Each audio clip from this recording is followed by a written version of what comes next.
விஜய் வந்து காங்கிரஸ் கட்சிக்கு புதிய நபர் அல்ல. 2010லயே அவர் வந்து சேர்றதுக்கான முயற்சிகள் இணைக்கிற முயற்சிகளா இருக்குது.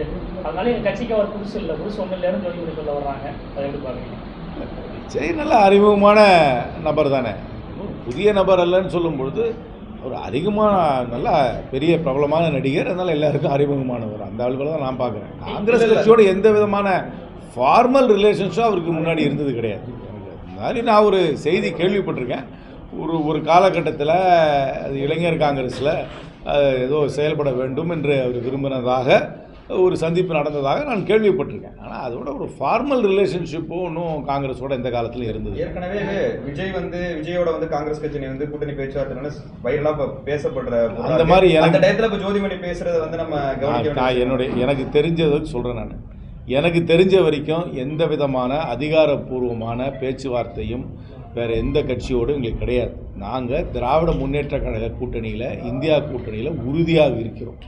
இதுதான் என்னை பொறுத்த வரைக்கும் அகில இந்திய காங்கிரஸ் கட்சியோட நிலைமை. இதில் எல்லா கட்சியுமே உங்களுக்கு கட்சி முடிகிற வரைக்கும் எங்கேயும் பேசுறதா சொல்லுவாங்க. காங்கிரஸ் கட்சியும் அதுக்கு விதிவிலக்கல்ல நினைக்கிறேன். மறைமுக பேச்சுவார்த்தை நடந்தது எனக்கு தெரிஞ்ச எந்த பேச்சுவார்த்தையும் நடக்கலைங்க. எனக்கு தெரிஞ்ச வரைக்கும் நாங்கள் இந்தியா கூட்டணியில் தான் இருக்கிறோம். உறுதியாக இது திராவிட முன்னேற்ற கழகம் தலைமையிலான கூட்டணியில் தான் காங்கிரஸ் கட்சி அங்கம் வகிக்கிறது. அந்த கூட்டணி தான் தொடரும் என்று நான் முழுமையாக நம்புகிறேன். அந்த கூட்டணி தான் இந்த தேர்தலில் வெற்றி பெறும் என்று நான் நம்புகிறேன். ஆட்சியில் பங்கு, அதிகாரத்தில் பங்குங்கிறது இன்னும் காங்கிரஸ் கட்சியிலேருந்து வலுவாக போயிட்டு இருக்கீங்க. தான் முதல்ல அதுக்கப்புறம் வலுவாக அது இப்போ பேட் டைம் அதை பற்றி பேசுறதுக்கு. இப்போ பேட் டைம் அதை பற்றி பேசுறதுக்கு. ஏன் சார்? யதார்த்த அரசியலையும் பார்த்து தான் பேச வேண்டியதாக இருக்குது. இன்னைக்கு இருக்கிற சூழல், அண்மையில் நடந்த தேர்தலுக்கு பின்னர் இதை பற்றி இப்பொழுது பேச வேண்டும் என்று நான் அவசியமாக கருதவில்லை.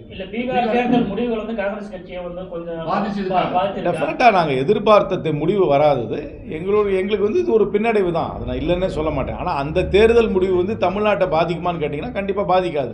ஆனால் காங்கிரஸ் கட்சிக்கு இது ஒரு பின்னடைவு தான். நாங்கள் நல்லா எதிர்பார்த்தோம் அந்த தேர்தலில். ஆனால் அங்கே ஒரு வலுவான கூட்டணியை, அங்கே தேசிய ஜனநாயக கூட்டணி வலுவான கூட்டணி, குறிப்பாக அந்த ராம்விலாஸ் பாஸ்வான் கட்சியை அங்கே சேர்த்தது அவங்களுக்கு ஒரு கண்டிப்பான ஒரு பலத்தை கூட்டியிருக்கிறது. 5% ஓட்டுகள் அதனால் கூட்டியிருக்கு. அதுக்கப்புறம் 2 சமுதாய கட்சிகளால் இன்னும் ஒரு 2% கூடிச்சு. அதுக்கப்புறம் ஏஐஎம்எம் தனியாக நின்றதுனால எங்களுக்கு வாடிக்கையாக வர வாக்குகள் கொஞ்சம் பிரிந்தது. அதற்கு எல்லாத்துக்கும் மேலாக நேரடியாக 10,000 ரூபா ஒரு பெண்கள் அக்கௌண்ட்லேயும் போட்டது என்னை பொறுத்த வரைக்கும் பெண்களை பெருளவில் ஊக்கப்படுத்தி அது அந்த அணிக்கு வாக்களித்து அந்த காரணத்துக்காக தான் காங்கிரஸ் கட்சி எதிர்பார்த்த முடிவு வரவில்லை. எங்களுக்கு கடந்த தேர்தலில் என்ன வாக்குகள் கிடைச்சதோ அதே வாக்குகள் தான் இந்த தேர்தலையும் கிடைச்சிருக்கு.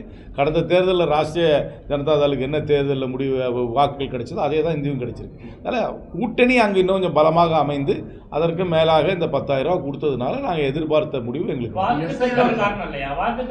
அது எனக்கு அந்த மாதிரி எந்த டேட்டாவும் என்கிட்ட இல்லை.